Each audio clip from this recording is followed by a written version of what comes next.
And Putin tried to kill Prigozhin yesterday, and in doing so, he has now unleashed this Frankenstein monster that he created. I think this is the most significant challenge to Putin's power since he came to power. This is a serious situation in which things look like they're spinning out of control for Putin. This whole situation is sort of the culmination, the backlash of him keeping a lid on all sort of sentiment in Russia. The Russians have lost roughly 250,000 young men fighting in Ukraine, and they tried to sort of quash that down. And Prigozhin was one of the commanders, and he saw this sort of useless bloodshed. He asked for more equipment and for better directions, and he got into a huge conflict with Putin and the military establishment, and that conflict kept on escalating and escalating and escalating, and it has basically spun out of control. And this thing is not like any other demonstration that we've ever seen in Moscow. In the past, you used to have 100,000 peaceful demonstrators going to Bolotnaya Square, and the riot police could arrest a bunch of them and herd them onto buses and so on and so forth.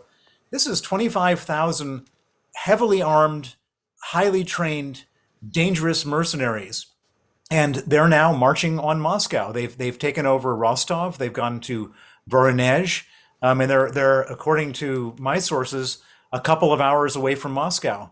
There's reports of Russian officials and oligarchs scrambling onto their private jets to flee Russia. And what you have is a situation where the people who are left in Moscow to defend Moscow are not the toughest soldiers. These people have no chance standing against these hardened battle hardened soldiers of the Wagner group, and so they're just laying down their arms as these people make their way into Moscow. And this could potentially, and we have to be careful not to extrapolate too much because lots of things can happen, but this could potentially lead to the end of the Putin regime. I mean, that is a fascinating call. I mean, John Cooper has tweeted Putin is reportedly hiding in his dacha on Lake Valdai, located between Moscow and St. Petersburg. You're saying that many oligarchs are scrambling to leave. I mean, things could get pretty bloody in Moscow, could they not? They absolutely could. So we have to understand is that there are a lot of soldiers that work for Putin. He has the whole resources of the military and the Russian state at his disposal. There's only 25,000 of these Wagner mercenaries. And so the key question really is, what do the soldiers do, the ones who are the official soldiers do when they're faced with the Wagner? Do they lay down their arms? Do they fight? Do they join Wagner? And that will determine the outcome of this whole situation, is what the institutional soldiers of Russia decide to do. And it's very difficult to have any sense of what their thinking is. But what I can say is there's a calculation going on in the mind of every important person in Russia right now, which is, do they throw their lot in with Prigozhin in the hopes that when he takes over, they'll be treated well? Or do they throw their lot in with Putin? And if Prigozhin does take over, and they're with Putin, then Prigozhin is going to round them up, take them to the gulag, and probably execute them. And vice versa. So if they throw their lot in with Prigozhin and they think that Putin's got the power, then Putin's going to round them up. Either way, there's some probability on either side that the other guy is going to win. And if you make the wrong choice as a member of the establishment, you could die. And so it's a terrible thing for these people, and everybody is just trying to figure out what's going to happen. How do they predict the outcome? Because their life depends on it. Gosh, I mean, that is a fascinating insight. Bill, we just had a couple of questions from our listeners, if I could put one to you.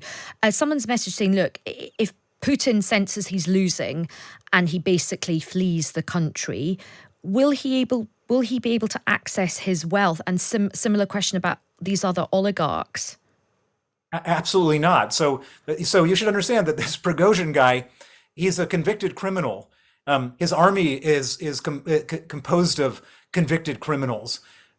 What he is going to do is he is going to round up every oligarch he can find, and Putin and everybody, all of his bankers, and he's going to put their head on the chopping block with that sledgehammer and say, "I want you to sign over all your money to me." I mean, I'm being graphic, and that's not exactly exactly what's going to happen. But basically, this guy is a warlord. He's going to take all the money for himself. And so, if you're a Russian oligarch, you're not going to have your money if Prigozhin is there. He's going to take everything for himself.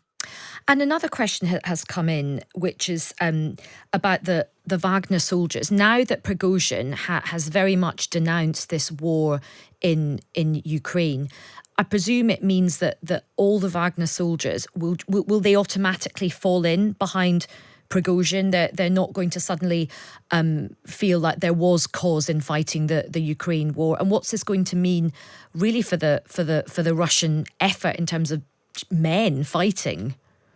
Well, so what we see happening right now as we speak is that any Wagner units that are still in Ukraine are moving back towards Russia to support his insurrection, his coup.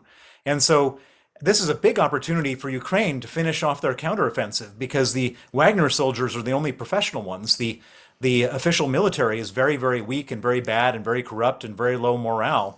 And this is a big opportunity for Ukraine to end this war. And the fact that Wagner, that Prigozhin has criticized the war as being useless, as the pretext being wrong and a lie, it does give us some hope that if he prevails, and if he prevails, there's many, many, many bad things that will happen in Russia. But one of the possibly good things that could happen is he says this was Putin's misadventure, this was Putin's fault, and we're going to stop this. And so there's a chance that the war in Ukraine stops if Prigozhin takes over, because it's not his war. It's not his war there's no reason for this war, and he's been saying it publicly. And so, Bill, you're sure that what Prigozhin wants is basically to take over from Putin. Is that what he wants? Yeah, there's no question that's what he wants. He's pretty much said it at this point. I don't think that's what he wanted 2 weeks ago. I think he was ready. He was just having a fight. It was like sort of one of these inter-office fights. He was fighting with the defense minister and the and one of the other senior military officers, wanting to have them sacked. And then Putin sided with them and tried to kill him. And that's what escalated this into a full-fledged rebellion.